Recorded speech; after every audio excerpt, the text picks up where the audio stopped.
We're live. Thank you, Madam Clerk. Morning, everyone. I'll officially call to order the Executive Legislative Nominations Committee public hearing for Tuesday, March 30th, 2021. We have 3 nominees on today's agenda, but before we get started, I know Chairman Duff is on the road right now heading to Hartford, but any comments from Vice Chair Representative Quinn? No, Mr. Chair.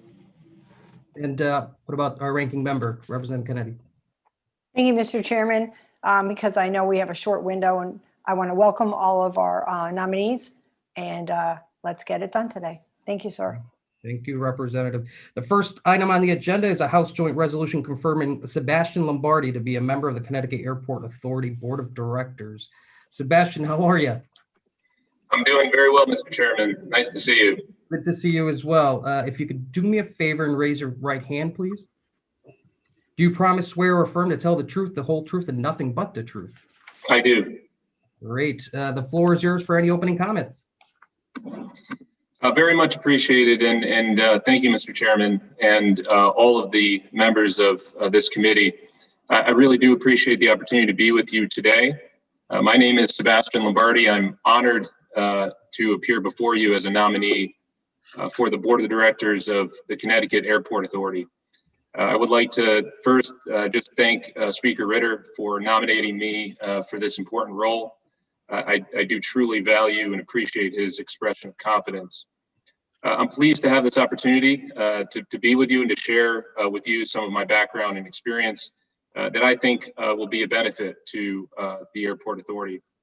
I was born in our state's great capital city. I grew up in Simsbury, and I now reside in my hometown with my wife and 2 children. I departed from Connecticut to go to school, but worked my way back over time. So I went to school down in Virginia for college, and then worked in Washington, D.C. In Congress. I was supporting a United States Senator at the time. And I focused most of my efforts in support of constituents and advising the senator on an array of issues, but mostly in the area of defense, military, homeland security, veterans, energy, and some transportation related issues. And mostly on the transportation side, it had to do with homeland security really being created post 9/11 and the Transportation Security Administration, TSA, being formed at that time. So I was really part of a lot of those efforts down in DC.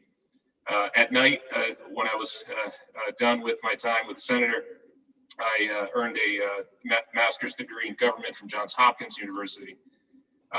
But I soon realized that I really did want to be back in Connecticut. So I came back home and went to UConn Law School. As reflected in my written testimony, it was a very good choice. I earned a law degree, it got me back to Connecticut, and most importantly, it is where I met my wife. So thank you, UConn, for that. Since becoming a member of the bar, I've been practicing law at Day Pitney, which is a Connecticut-based law firm. It's a full-service firm with offices from Miami to Boston. And we just celebrated 100 years of providing legal service in the state of Connecticut, which we're very proud of. As a partner in our energy group, I assist energy clients in mostly regulatory matters dealing with the regulated electricity markets.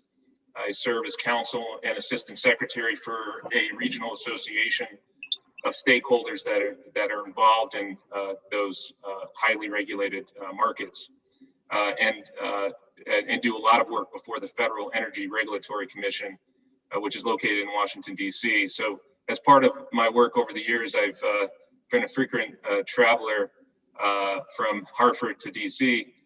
So I've been through the Bradley Airport quite a number of times, of course, for pleasure, but more recently over the years for business. And I think, having that experience and perspective as a business traveler, I think would be helpful to the board. I've been involved in leadership positions. I won't tick through the list. It's reflected in my written testimony. But as part of those responsibilities, I have served as secretary treasurer.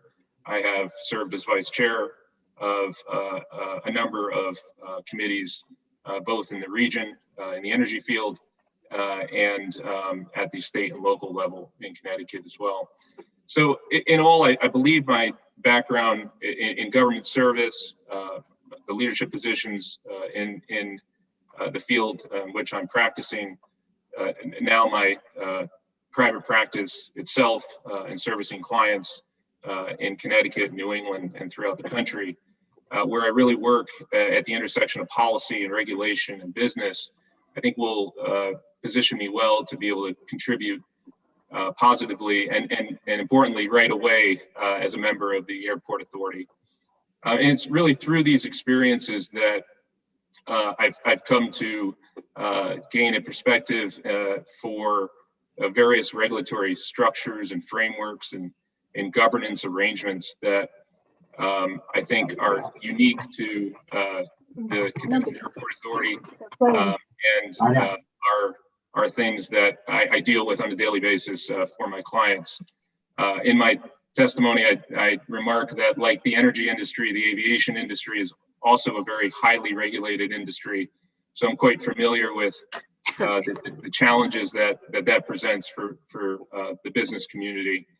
And I guess lastly, I'll just say that I am fully cognizant of the fact that the Connecticut Airport Authority is a quasi-public agency, that it has a mission to meet both public and private objectives. And I think it's because of my background, both in government and private practice, and now currently servicing clients that kind of straddle the line, that I believe I have a good skill set to be able to bring to kind of unique structure that is the Connecticut Airport Authority. I also want to just state for the record here, but again, reflected in my written testimony, I'm so proud of the Connecticut Airport Authority's work over the almost nearly decade that it's been in existence, due to the legislature creating the Airport Authority almost a decade ago. And you know, we've seen you know, Bradley really take off, you know, both literally and figuratively, and you know, for its success, I really applaud the board, the current board, the past board, the executive director, all the staff and employees of the authority that have done such great work. Of course, it goes without saying that the airport industry, the airline industry, the aviation industry has taken a major hit over the past year, like so many other industries, but particular to airlines and airports. And so these are challenging times, and I hope that I can be part of the recovery of not only you know, Connecticut's recovery and economic recovery, but as a big part of that, having you know, the airport in Bradley and the other airports that the Airport Authority services kind of back to where it was pre-pandemic and off and running again. So there's lots of opportunity. I'm very optimistic. It would really be an honor for me to be able to be a board member. And I thank you again to this committee, Mr. Chairman, for the opportunity to be with you today. And I'm happy to take any questions you all may have. Thanks so much, Mr. Lombardi, and congratulations on your nomination. I think it'll be a great asset to the board. Just quickly, wanted to focus a little bit on what you just finished talking about, which is obviously this year's been a tough year for many industries, including air travel. Can you talk a little bit about specific challenges and opportunities? You mentioned both challenges and opportunities, but can you be a little bit more specific on what the board should be focused on over the next year or two? Yeah, I mean, so if you go back a year from today, and you look at March, April, May of last year, the year prior, so that would have been 2019, marking off of 2019 to those 3 months in 2020, the users of the airport, passenger traffic was down 95%. That's not a surprise since everything was shut down. But even since then, over the past year, you're talking anywhere between down 60 to 70%. And the airport authority doesn't take, doesn't rely upon state taxpayer money. The revenue it receives is through, folks parking at the airport, renting cars, and of course, the airlines coming in, which is really dependent on, passengers. So the landing fees and user fees that the airport authority receives is almost 100% dependent on traffic and folks flying. And so that's been a huge challenge, I know, for the authority. I think Kevin Dillon, the executive director, and his staff have done yeoman's work over the last year to try to soften the blow. They've instituted hiring freezes. I know they cut the operating budget. They've received some federal assistance, but certainly not enough. And so that's a major challenge. But as vaccines are being rolled out, and Connecticut has done such a wonderful job with that, and hopefully that continues. I think you're going to see, in terms of opportunity moving forward, and to your question, there's some pent up demand for leisure travel. I imagine a lot of folks that I'm looking at would like to be able to jump on an airplane and go somewhere with their family soon, hopefully. And so that will be good. I think one of the questions that I know Kevin Dillon has had, and I share, is what will the future of business travel be? The Bradley Airport has been so helpful to the business community in Hartford and in Connecticut and in even Western Mass. And so, it really will, I think, depend a bit on, what the future of business travel is going to be. I'm hopeful that it will come back and that, we'll be able to take advantage of the opportunity. The one last thing I'll say is, even during these times that have been so difficult and in a very highly competitive industry, such as, the airline industry and airports trying to bring certain airlines to their airports. You've seen probably recent announcements that, beginning in June, JetBlue will be flying direct to Miami. Southwest is flying direct to Nashville. In December, which was, still a very challenging time period for the airline industry, JetBlue committed and is going to be running nonstop flights to the West Coast, San Francisco and Los Angeles and Las Vegas, and even a direct flight to Cancun. So even during these times, and have been a major struggle for the airport authority, I've been really impressed by the opportunities that have presented themselves and that have been taken advantage of. Thank you for that. I will open it up to my committee members. I see Representative Quinn's hand up. Thank you, Mr. Chairman, and Mr. Lombardi, congratulations on your nomination. And I know from listening to you that you're going to do great things on the CAA. Thank you, sir. Obviously, international travel has taken a real hit as a result of the pandemic. And I know a number of concessions had been made to lure Aer Lingus to operate their Dublin route. And I've actually taken that flight, and I'll tell you, it is unbelievably convenient to do that instead of dealing with either JFK or Logan or Newark on this. But what can the CAA do to ensure that Aer Lingus comes back, and what can we do to expand other route possibilities? I know London has always been something that has interested Bradley, and having mentioned JetBlue and their expansions, they've just secured a number of landing slots at London. And while they're not talking about flying from Hartford, it certainly seems like it might be a good fit, particularly with the size of aircraft that they're going to use. So what do you see the CAA being able to do in that area?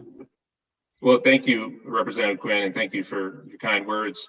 And a great question. I think it's important that the CAA remain focused and that it's important for Bradley to continue to have a flight that leaves Hartford that gets us to Europe. So I know that the relationship is very strong with Aer Lingus. I would be a new board member, so I haven't had the opportunity to be part of the non-public and dialogue that has taken place. I look forward to being part of that. I know that Kevin and his staff are squarely focused on maintaining that relationship with the leadership of our board as well. So I have every confidence that will be able to continue that relationship. In terms of other opportunities, I think your mention of JetBlue is a very interesting one to me. I look forward to exploring it further with the board and with staff. Hartford and Bradley has had a very strong relationship over, especially the recent years with JetBlue. I just mentioned, a bunch of new flights that are JetBlue flights, and I think would be an enormous opportunity to explore. And if that could work out, I would like you, I would be very happy to see more routes. But again, I think Aer Lingus was really the point of that, and to have that at minimum, I think is so important, because it becomes a gateway to other cities in Europe. Flying into Dublin, you can, of course, jump from there to other places in Europe, which I think is, to just ensure we have that, I think is probably priority one. But as we come out of the pandemic and other opportunities may arise. So certainly we'll be on the lookout, Representative Quinn, and appreciate your good idea about JetBlue maybe being a possibility. Yeah, thank you. Obviously, from my questioning, I'm a little bit of an aviation enthusiast and also do a lot of aviation photography. Going a little far afield here, Bradley is not a friendly airport for aviation enthusiasts, and a number of Connecticut photographers who attempt to photograph aircraft at Bradley run into all kinds of issues with particularly the state police. I'd like to sit down with the CAA or the CAA executive director and talk about this. I mean, I've photographed airplanes, huge airports all around the country, and have never experienced the issues that seem to plague Bradley. So I'll just plant that as a seed that it's an airport that attracts enthusiasts because of the New England Air Museum being right there. And if there's a way to make Bradley more welcoming, I think that would be good for the enthusiasts and good for the airport. Well, thank you for that. And I know that Kevin is most likely listening. And if he's not, I will be sure to relay the message and ensure that he has an opportunity to sit with you and explore that. Thank you. I appreciate it. And again, congratulations on your nomination. And I know you're going to do good things. Thanks so much. Appreciate it. Thank you, Representative. Representative Vargas. Thank you, Mr. Chairman. And congratulations, Mr. Lombardi, on your appointment. And I just like to always take the opportunity when somebody gets appointed to the airport board to quickly throw in my 2 cents about the fact that we have one of the largest West Indian communities in the United States, and anything that can be done to move along the process for direct flights to Kingston, Jamaica would be really appreciated. As a Caribbean American, my family hails from Puerto Rico. I know we have direct flights to San Juan, which is great, and I think we should be expanding a little bit more into the Caribbean. But I know those decisions have to be made in terms of the bottom line, and there's a lot of thinking that goes into that, and that the airlines have to consider what the profitability is and all that. But if we can move that process along, I like to encourage it every time I get an opportunity. And once again, congratulations. Thank you, Mr. Chairman. Thank you, Representative. Any other comments from committee members? Representative Yacarino. Thank you, Mr. Chair. Apologize for getting on a little late. Thank you, Mr. Lombardi, for stepping up. obviously we all support Connecticut airports and travel. I've advocated, and I know it'd be hard for municipalities or a large cost, but to have a direct rail line right to Bradley if possible. I don't know what your takes are on that and how you feel about it and if it's feasible. Thank you very much for the question. As you likely know, the airport authority is undergoing a major project to establish a transportation center that will allow for on-site rental cars and increased parking capability. I think as part of the strategic, vision or ideal of that transportation center project and future projects, it would be great to have a line that would run directly to the airport. So I don't know how feasible it is right at this moment, how much work would need to be done, but it is certainly, I will certainly keep that front of mind in my work. If I'm so fortunate to be confirmed, I would be very much interested in having that accessibility. I think it would be an enormous benefit to the region, to the economy. So I like you share that ideal, and I hope that we can get there one day. I think it would obviously take traffic off the road. It's already convenient, but it'd be even more convenient, just get on a train from New Haven or Stamford or Hartford right into Bradley, or from even Massachusetts right into Bradley. Hopefully down the road we could do this between federal, state, and the airport authority. And I know it's laudable, but I know our the Department of Transportation, Giuletti, he likes the idea. He's a big rail guy. But that's all. I just want to thank you for what you're doing, and hopefully keep that in mind. That obviously the legislature would have some part in it, but I know it'd be a great cost, but I would love to see that done someday. And thank you for stepping up. And thank you, Mr. Chair. I appreciate the question. And Mr. Chair, if you just don't mind, very quickly, I just wanted to agree with Representative Vargas as well. I didn't need to respond to anything, but just say that I completely agree. It would be fantastic to have a direct flight like we do to have to San Juan right now, to have to Jamaica, given the communities that we have in Connecticut and the greater Hartford area especially. So hear to that. I hope that we can make that happen. I have one last question, Mr. Chair, if it's okay. I heard Representative Quinn mention Aer Lingus. They're not out of Bradley any longer? No, they are, sir. They are. Oh, good. Okay. Yes, it's just that given the the very difficult circumstances, right, both here and especially abroad, there just hasn't been those planes flying in and out really anywhere. Not unique to Bradley, of course. All right. Thank you so much. Thank you for stepping up, and thank you, Mr. Chair. Thank you, Representative. Representative Kennedy. Thank you, Mr. Chairman. Thank you for being here, Mr. Lombardi. Congratulations on your nominee. You've answered all my questions, but I just want to thank you for being willing to serve on the committee.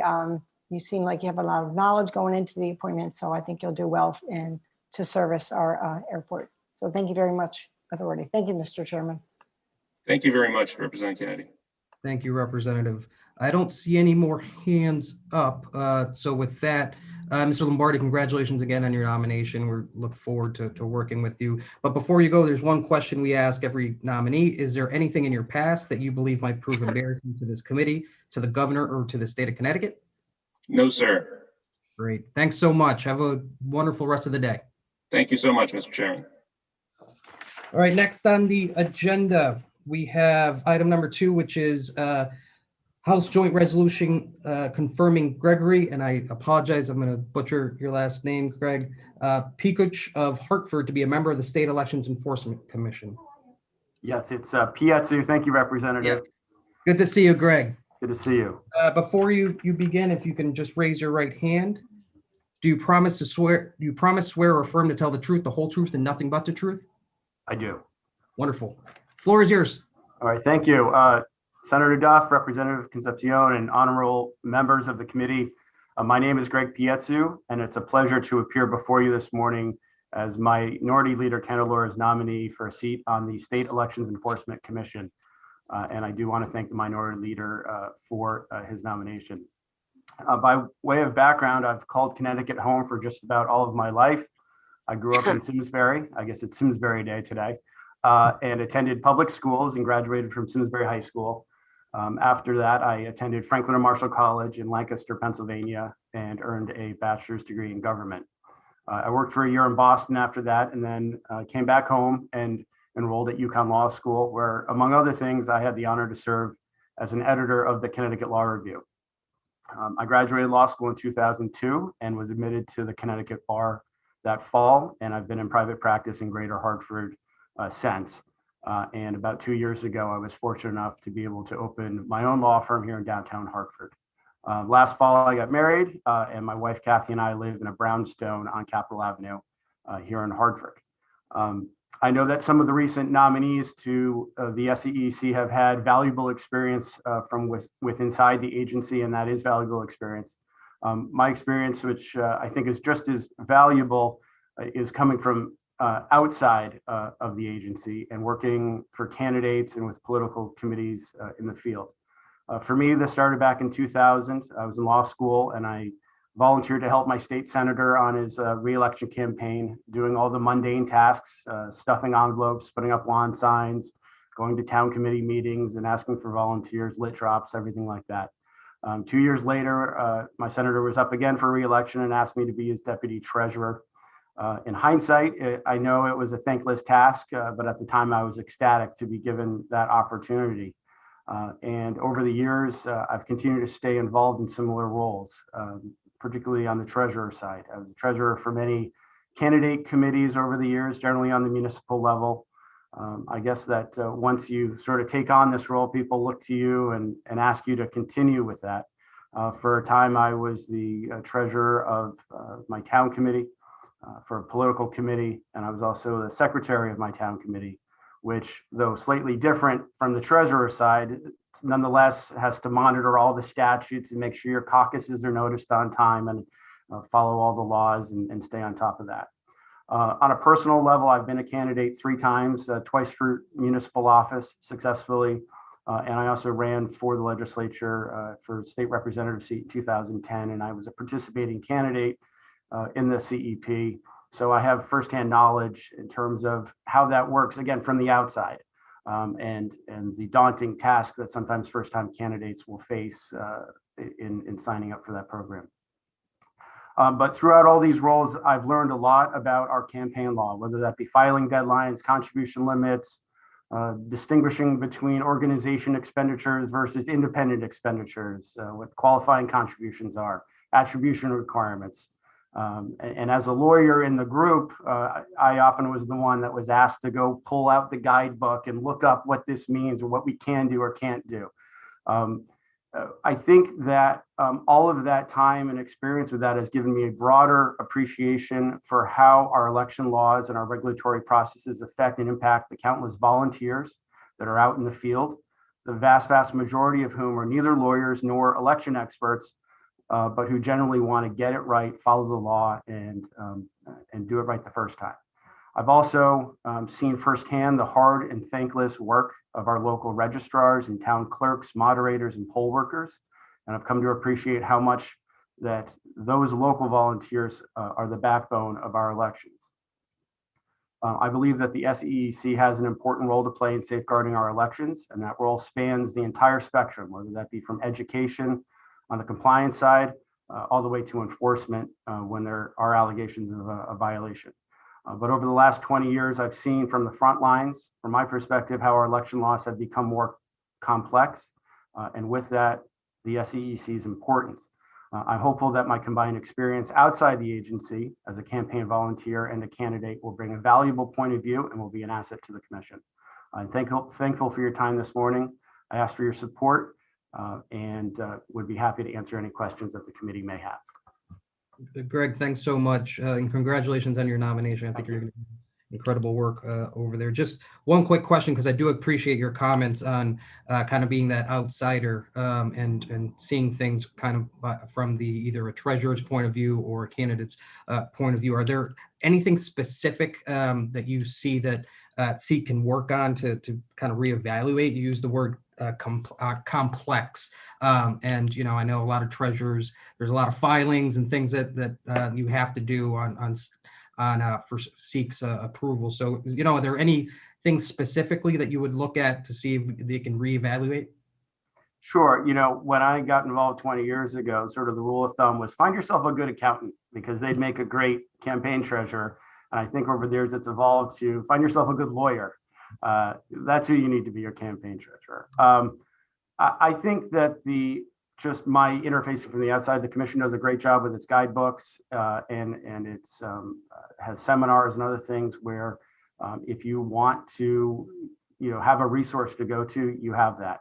The complexity, I think, arises from, we now have obviously a publicly financed clean elections program. We have, independent expenditures that have sort of come into play after Citizens United. I don't know if that's a function of anybody intentionally saying, hey, let's make this more complex for candidates or for treasurers. I think it's just a way that the law has evolved.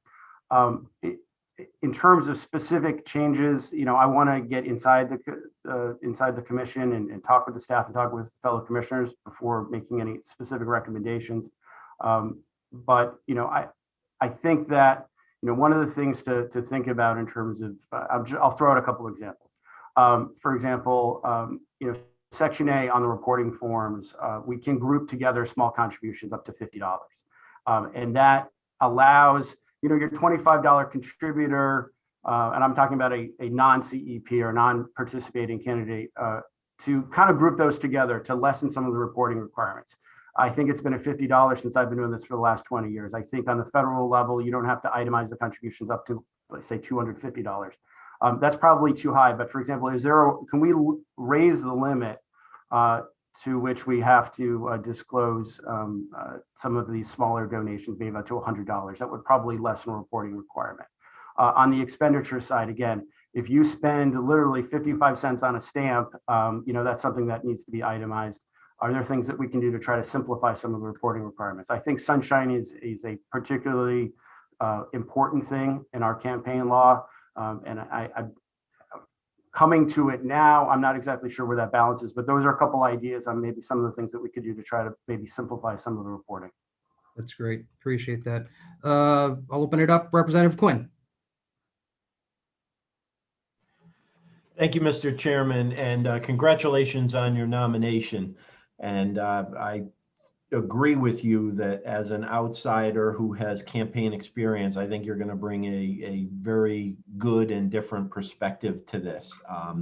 I've been a treasurer myself for both town committee and individual campaigns, and the system to me seems to have gotten more complicated than less complicated. But I just wanted to comment on that, and again, congratulate you and feel that you're bringing a lot of practical experience to this position, and I wish you well in it. Thank you. Any other comments from the committee?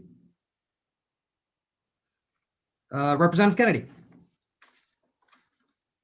Sorry about that late hand raise. I just want to echo the comments of Representative Quinn, Mr. Pietsu, right? Yes.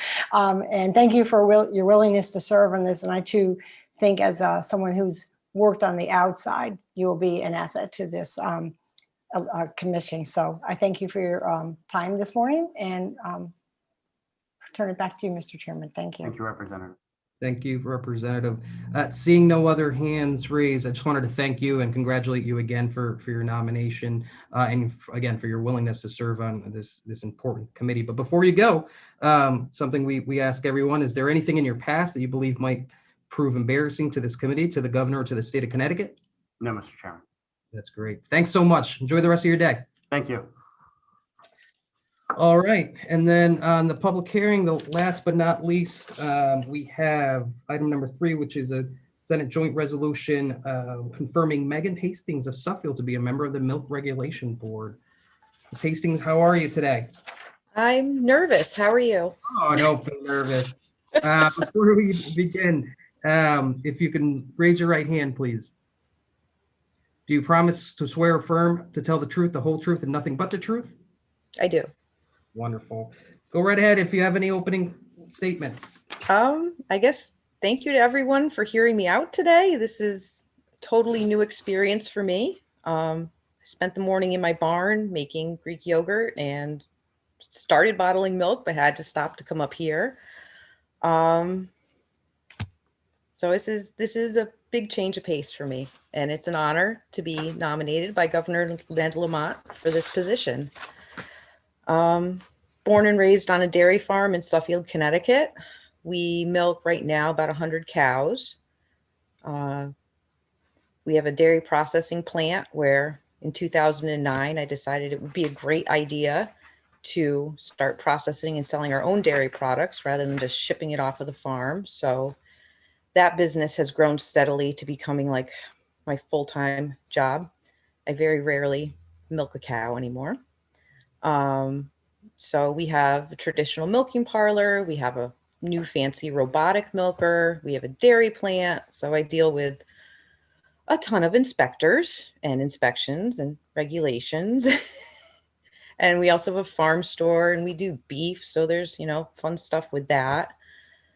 Went to public school here in Suffield, Connecticut. Didn't go on to college. I had 2 children, quite young, who are now responsible adults. And this is what I've done for the last, I'm 40 now. So 40 years I've been on the farm doing this. So I don't know what else to tell you. I feel very underqualified compared to everybody else. No, not at all. Thank you so much. And congratulations on your nomination. Thank you. Thank you. So I guess I've done other things. I've been on the board for Suffield Foundation for Excellent Schools since I looked it up, 2012. So quite a while. I was on the board for Hilltop Farm in Suffield, Connecticut, another nonprofit where they're preserving an old barn in the farmland, and which is a really neat place. Everybody should go there. It's beautiful. But I had to stop doing that. It was like a little too much once we started processing our own milk. So done stuff like this in the past. So I guess if you have any questions, I'll try to answer them. Sure. Just curious, how has the pandemic affected the milk industry, at least from what you've seen in your own farm? Processing it and selling it out of the farm store, we had our best year ever. Okay. Selling, because we still sell a bunch of it in bulk. It just leaves in the tanker truck every other day, which was this morning. That went right down the tank as soon as everything started closing and shutting down, which money did come in from the USDA to help balance that out, which was really good. But as far as direct to consumer sales for us, last year was the best year we ever had. A lot of new people found us. We retained a number of the customers, but not all of them. Really on May 20th, once the state reopened, it started to tail back off at the farm store, but we still retained a lot of new people. But there was huge difference between our retail sales and our wholesale sales, just bulk milk off the farm. It was like night and day last year. So it was a very interesting comparison. Sure. I'll open it up. I have no other questions. Representative Quinn? Thank you, Mr. Chairman. And Ms. Hastings, congratulations on your nomination, and don't be nervous. Don't be nervous. It'll be fine. This is one of those rare days where I actually have a bit of knowledge on the areas that each of our prospective nominees are going into. I'm a lawyer by profession, but I actually went to Lyman Hall VOAG for high school and spent a couple of summers at a cousin's dairy farm in upstate New York. So when you mentioned robotic milkers, that fascinates me. What can you tell us about those? So our cows have RFID tags now. So it's a chip in their ear tag. And then they have free access to the robotic milker 24 hours a day, whenever they feel like getting milked. Some of them who have recently had a baby, would like to get milked, 5-6 times a day because, it's relief. And then some that are later on, they're not making as much. Sometimes we have to go out and get them and say, come on, you haven't been milked today. But it gives the animals a lot more free choice. And the ones that are being milked in the robotic milker love it. They love getting, whenever they feel like it, they make more milk. They make better quality milk, I think, because they're happy. And it's very consistent with, Today, we're hearing the one bill on single. Am I supposed to keep talking? You can keep Yeah, going. sorry about that. Okay. So between the traditional parlor and the robotic milker, there's a little bit of difference. And when they're in the traditional parlor, it's more hands-on. I think the cows a little better. When they're in the robotic milker, everything's done by computer, and you can look on the computer. It gives you a readout of everything you could ever imagine about this animal. You learn her habits like you would not believe, because they also wear pedometers that keep track of their steps. So if somebody's really active, it lets you know. If somebody's not so active, they'll say, hey, you should check on this cow. But the cows in the robotic milker love it. And it is fascinating to watch. We have a viewing window. So if anybody wants to come sit there and watch the cows get milked, come on over, because when we put this thing in, we spent a lot of time sitting there watching it milk our cows, which was not the most productive thing to do. But it's really fascinating how quickly the cows became accustomed to it. And it was more of a transition for us than them, I think. So. Well, really cool.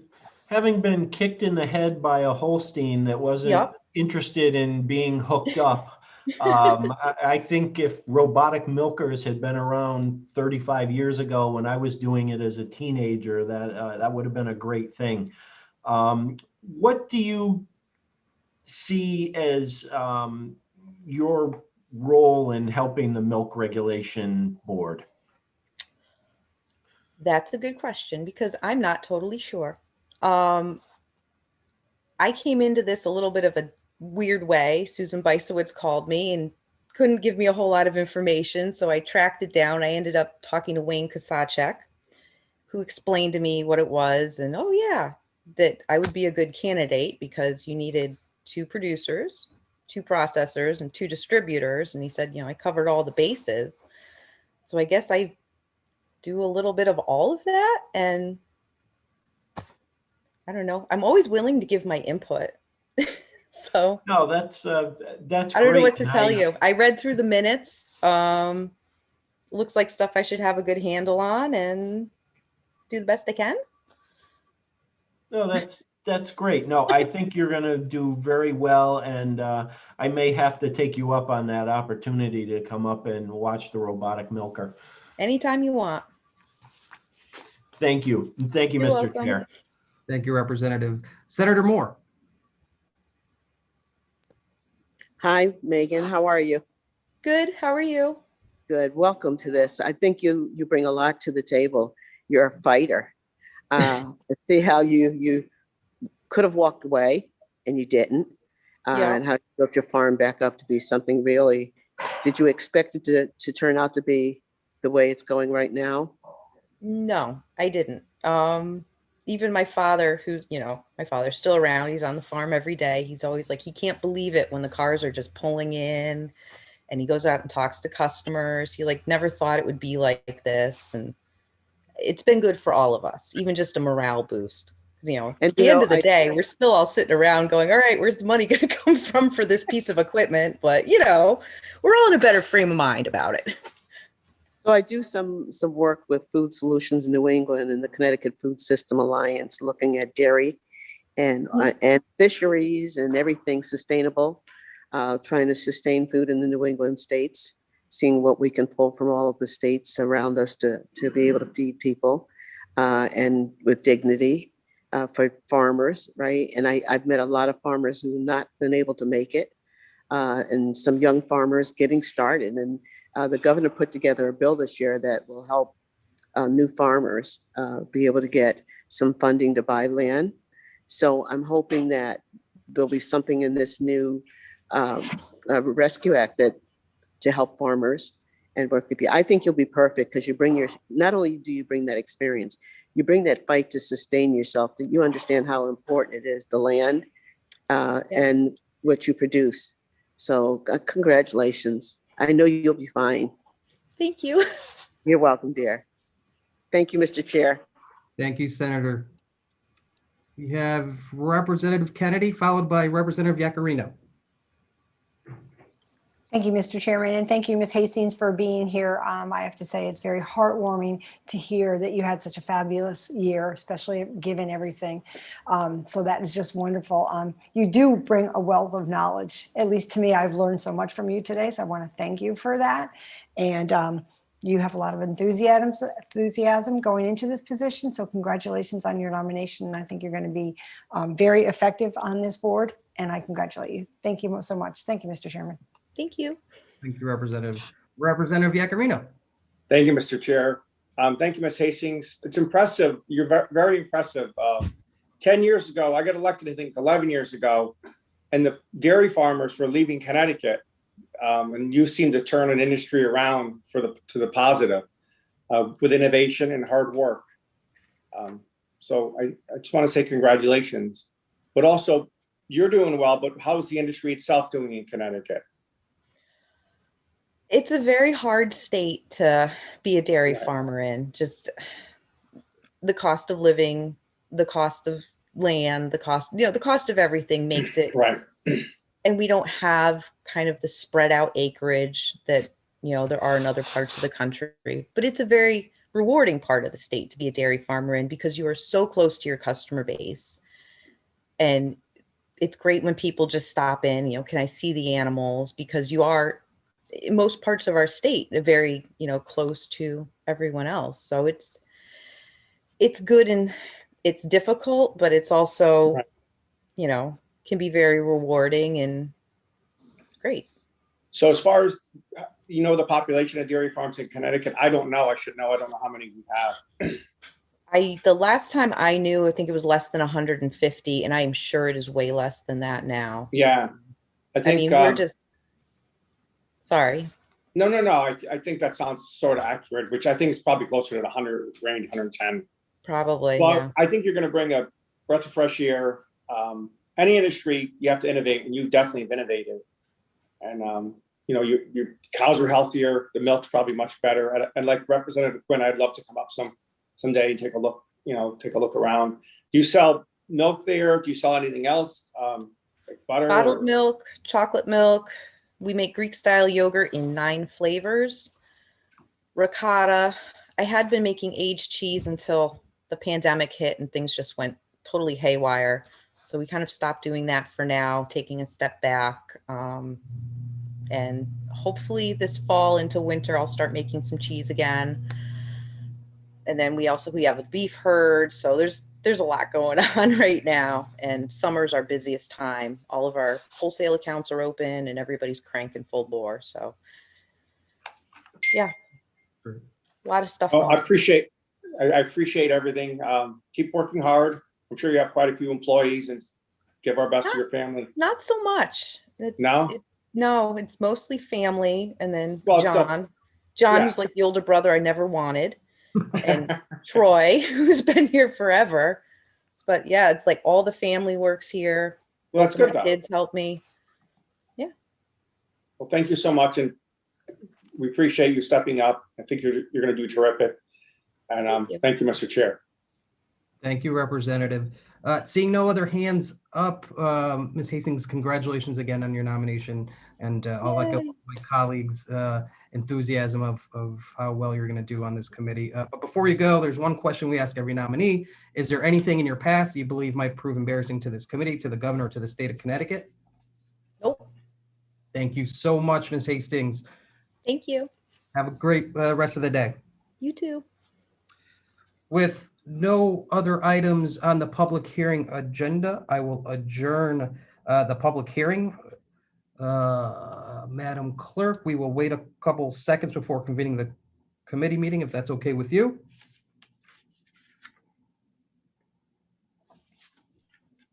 Fine.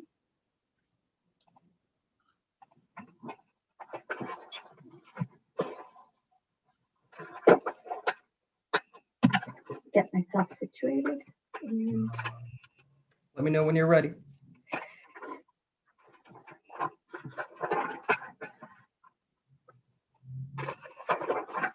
I'm ready. All right, well, I'll officially call to order the Executive and Legislative Nominations Committee meeting for Tuesday, March 30th, 2021 to order. I see Senator Duff. Any comments, Mr. Chairman? Nope, I'm good, thank you. Thanks for pinch hitting today and getting this done so quickly. Sure thing. First item on the agenda is a House Joint Resolution confirming Sebastian Lombardi to be a member of the Connecticut Airport Authority Board of Directors. Is there a motion? So moved. Motion made by Senator Duff, second by Representative Vargas. Was that you? Great. That is, Any discussion? Seeing none, Madam Clerk, please call the roll. Senator Duff, Senator Duff votes yes. Concepcion, Representative Concepcion is a yes. Senator Looney, Representative Quinn, Representative Quinn votes yes. Senator Kelly, Representative Kennedy, Kennedy votes yes. Representative D'Agostino, Senator D'Agostino votes yes. Senator Fonfara. Sorry about that. Senator Formica. Representative Godfrey.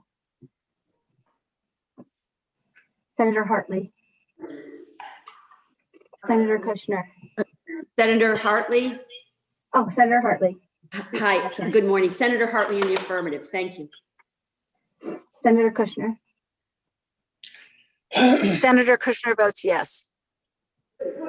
One more time, ma'am, so I can get you on camera. Senator Kushner votes yes. I'm still not getting you on camera. Just one moment. I'm sorry, Senator Moore. I'm going to mute you so that I can get her on camera. Senator Kushner, one more time, please. Senator Kushner votes yes. Great, thank you. Senator Moore.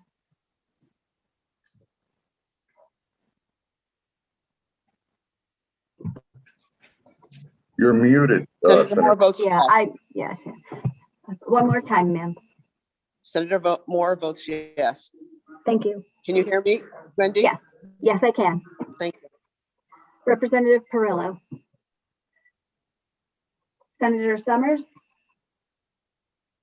Representative Yacarino. Representative Yacarino votes yes. Representative Vargas. Representative Vargas votes yes. That's your roll, Mr. Chair. Thank you, Madam Clerk. Second item on the agenda is a House Joint Resolution confirming Gregory Pikuch of Hartford to be a member of the State Elections Enforcement Commission. Is there a motion? So moved, Mr. Chairman. Motion Second, made by Representative Kennedy, seconded by Representative Vargas. Is there any discussion? Seeing none, Madam Clerk, please call the roll. Senator Duff. Senator Duff votes yes. One more time, sir, you're not on camera. Senator Duff votes yes. Thank you. Representative Concepcion. Representative Concepcion is a yes. Senator Looney. Representative Quinn. How are you? Nice to see Representative you. Quinn votes yes. Senator Kelly. Representative Kennedy. Kennedy votes yes. Representative D'Agostino. D'Agostino votes yes. Senator Fonfara. Senator Formica.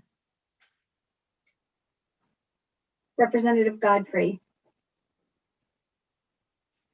Senator Hartley. Senator Hartley in the affirmative. Senator Kushner. Senator Kushner votes yes. Senator Moore. Senator Moore votes yes. Representative Perillo. Senator Summers. Representative Yacarino. Representative Yacarino votes yes. Representative Vargas. Representative Vargas votes yes. One more time, Representative Vargas. Representative Vargas votes yes. Thank you, sir. That is your roll. Thank you, Madam Clerk. Third item on the agenda is a Senate joint resolution confirming Megan L. Hastings of Suffield to be a member of the Milk Regulation Board. Is there a motion? So moved. Excuse me, Mr. Chair, that is a Senate resolution, only Senate, not a joint resolution. Oh, got it. So take that back. It's a Senate resolution to confirming Megan L. Hastings of Suffield to be a member of the Milk Regulation Board. Is there a motion? So moved. So moved. Senator Kushner. Senator Kushner, moved by Senator. Is there a second? Second Moore. Seconded by Senator Moore. Any discussion? Seeing none, Madam Clerk, please call the roll. Senator Duff. Can you see me? Senator Duff votes yes. Thank you. Senator Looney. Senator Kelly. Senator Fonfara. Senator Formica. Senator Hartley. Senator Hartley in the affirmative. Senator Kushner. Senator Kushner votes yes. Senator Moore. Senator Moore votes yes. Senator Summers. That's your roll, Mr. Chair. Thank you, Madam Clerk. And with that being the last item on the agenda, we will recess the meeting till 3 p.m. And leave votes open till 3 p.m. So please contact your colleagues, letting them know that. Is there, Wendy or Madam Clerk, is there a date for our next meeting yet? There's not. That'll be to be announced. Wonderful. So TBD for our next meeting, and we will recess until 3 p.m. Thank you. Thanks, Thank you, everyone. Mr. Thank you. Chairman. Bye. So long, all. Thank you, Wendy. Thank Thank you, you. Wendy. Bye. Bye. Thanks, everyone. I'll be Thank here. you, Wendy.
Hi, Senator.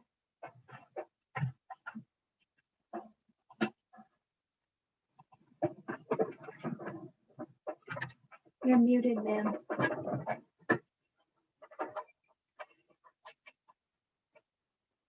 Senator Summers, you're muted.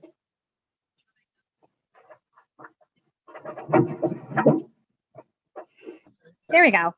Yeah, there we go. Okay, Okay. wonderful. I have for you Gregory Piazzu to be a member of SEEK. Senator Summers votes yes. Sebastian Lombardi be a member of the Connecticut Airport Authority. Senator Summers votes yes. And the last one is resolution only, and that is Megan Hastings, be a member of the Milk Regulation Board. Heather Summers votes yes. Thank you so much, ma'am. Thank you. Bye-bye.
Hi, Wendy.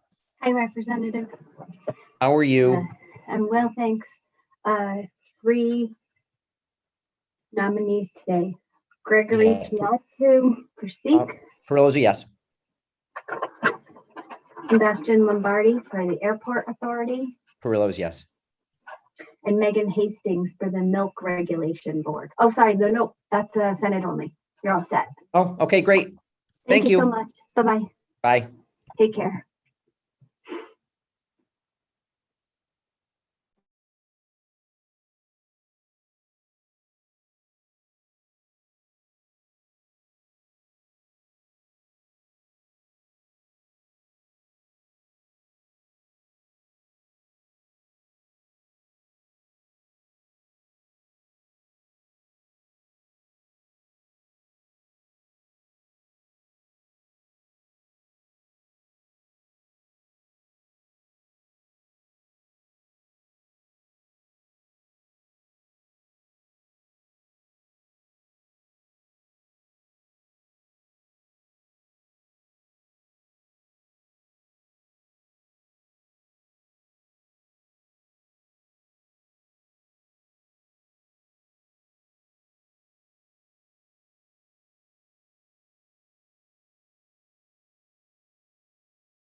Wendy?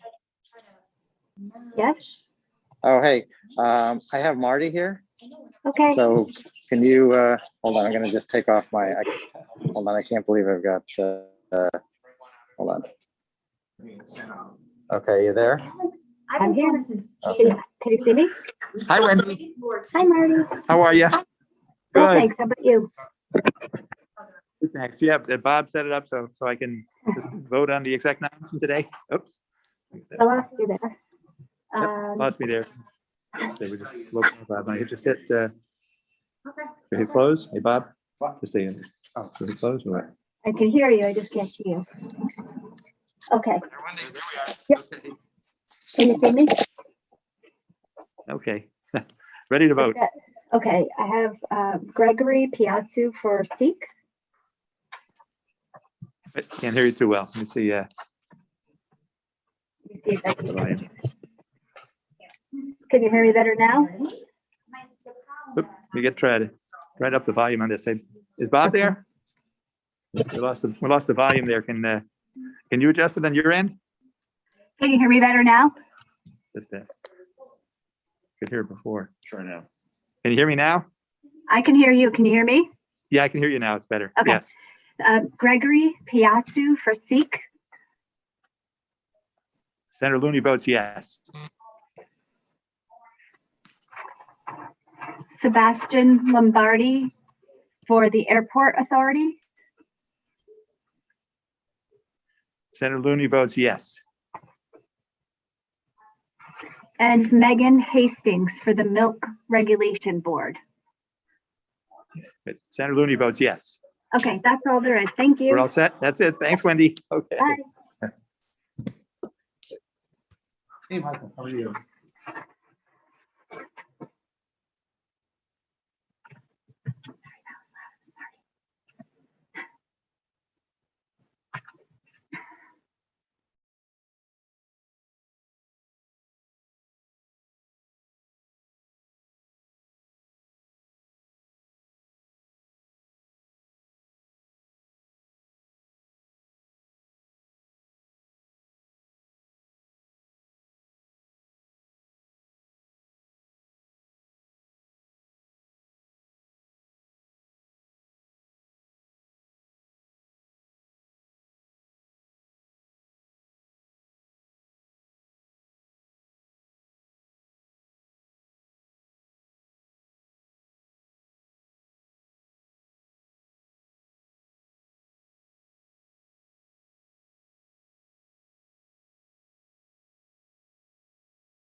Hello?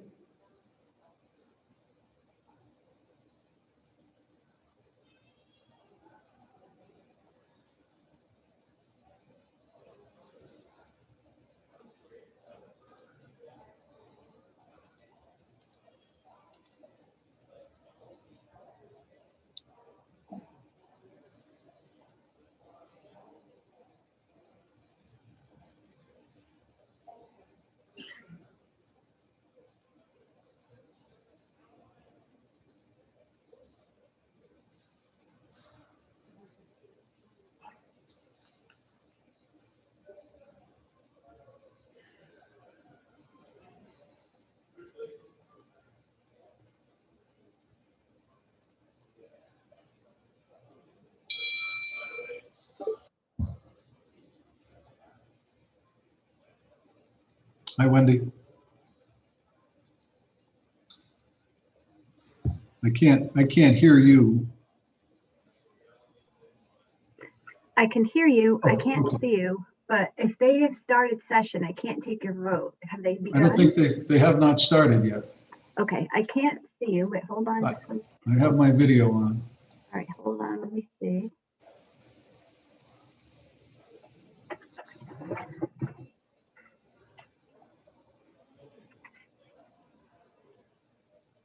All right, I'm gonna put speaker view. See if that works.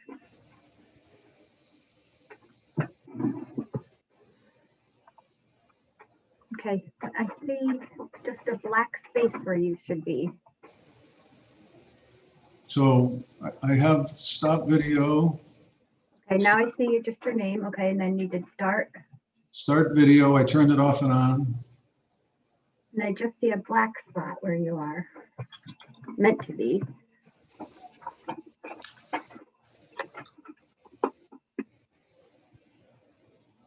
And I hear you, no problem.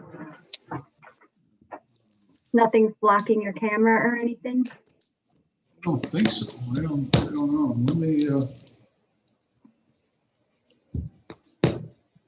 I wonder if having my laptop makes a difference. Well, I have mine connected to my monitor, but nuts. Well, I'm open, votes are open until 3 o'clock. Yeah.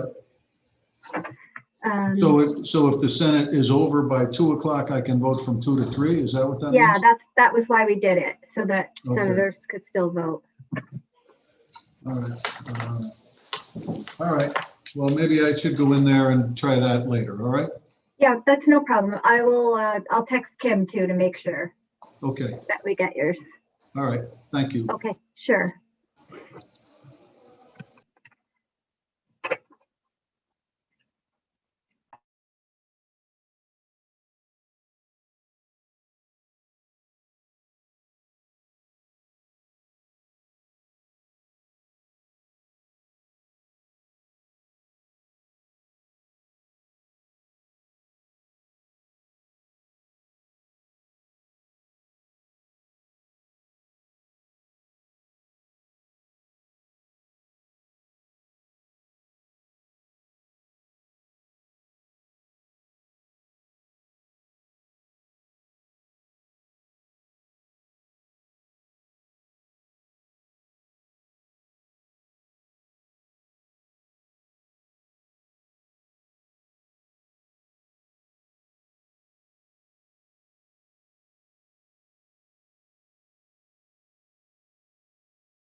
Wendy, you there?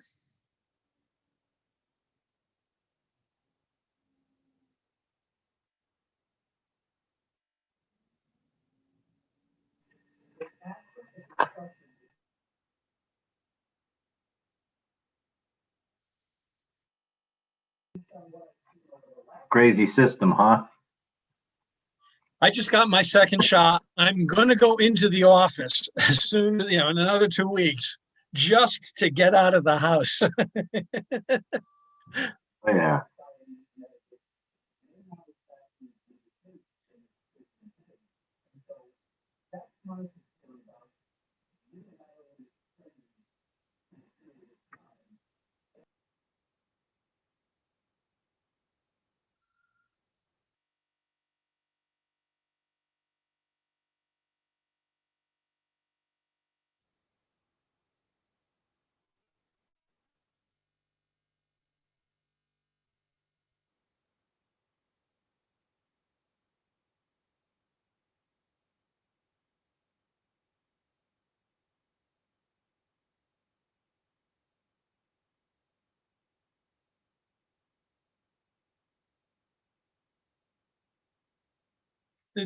Are you finishing the Senate? Is the Senate finished?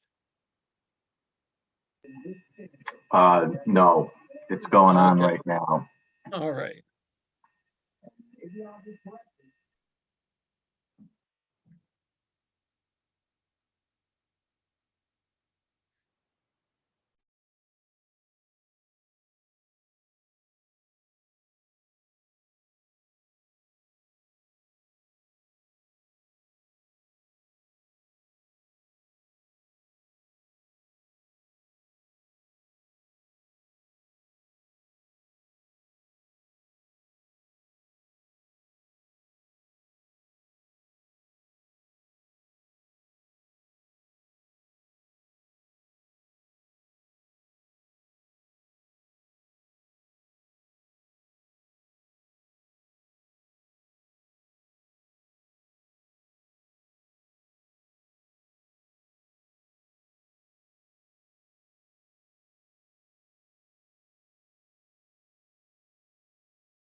am.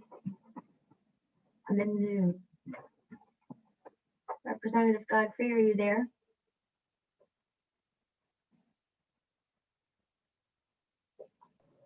Hi, Wendy. Hi. I'll talk to you on text only. That's you. All right. Representative Godfrey?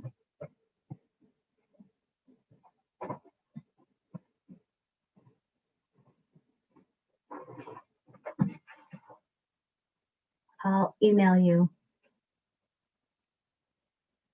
Oh.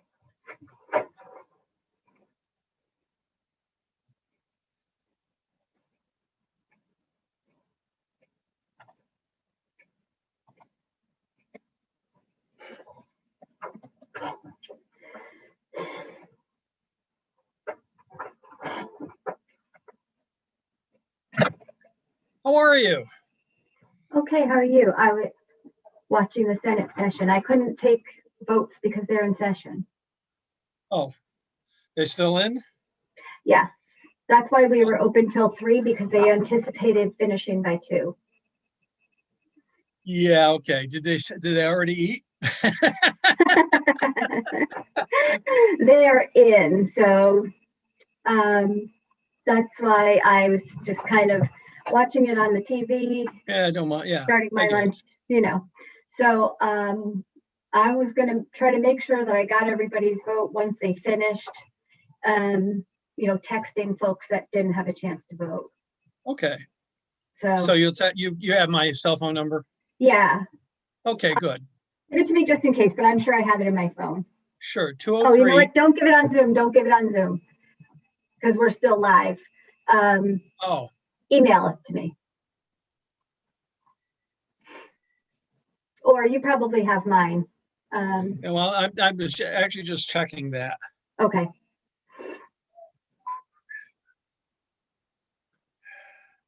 Contacts. I'm pretty sure that we have each other's. No, I don't. Really? All right, I'll email it to you Okay, sounds great. And I'll make sure that I And- get yours. and then delete it. Sounds good. We will see you later. Okay, sounds good. Take care, Yep. sir.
Senator. Oh, hello. Hi, Wendy. I'm going to go get the senator, okay? Yeah, awesome. I'll be here. All right, thank you. Yeah, you just got to turn the little knob at the top. What is a little knob at the top? So this thing that looks like a pen was rolled forward. Oh, I see. And so I for see. security purposes, now you're. So Wendy, as you know, it's old guy technical inabilities to figure out these new modern computer things. What can you do? Sorry. No worries. So what do we have today? We have three. Yep, just three. Do you have to? Gregory, I'm just gonna read them fast because we're on, for public notice. Okay, thank you. Just real quick. Gregory, let's see how we say his name. Piazzu, of Hartford, to be a member of SEEK. Formica votes yes. Sebastian Lombardi of Simsbury to be a member of the Connecticut Airport Authority. Formica votes yes. And lastly, this is a Senate resolution, so only Senate. Megan Hastings of Suffield to be a member of the Milk Regulation Board. Thank you. Formica votes yes. Okay, you're all set. Thank you so much, sir. Thank you very much, Wendy. Have a good one. Happy day. You too.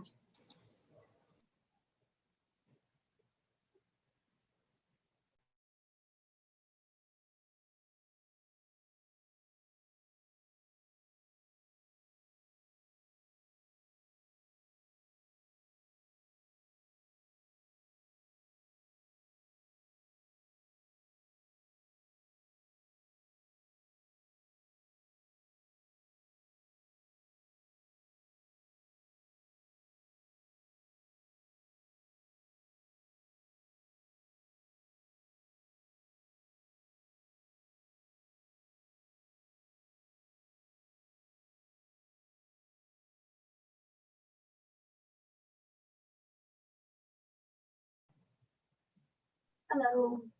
Hello, how are you? I'm well, thank you. What do we got? Two House joint resolutions, was it? Yeah, there was one Senate resolution. So these Okay, are House joint. Right. Yes, on both? Okay, I just have to say them because we're on the public YouTube. Representative Gregory, Godfrey. Call one. Gregory Piazzu for SEEK. Did you hear me? Representative Godfrey votes yes. Okay, wonderful. And Sebastian Lombardi of Simsbury for the Connecticut Airport Authority. Representative Godfrey votes yes. Thank you so much. Thank you. You have a good one. And you too. See ya. Bye-bye.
Stop it. Hey, who you growling at?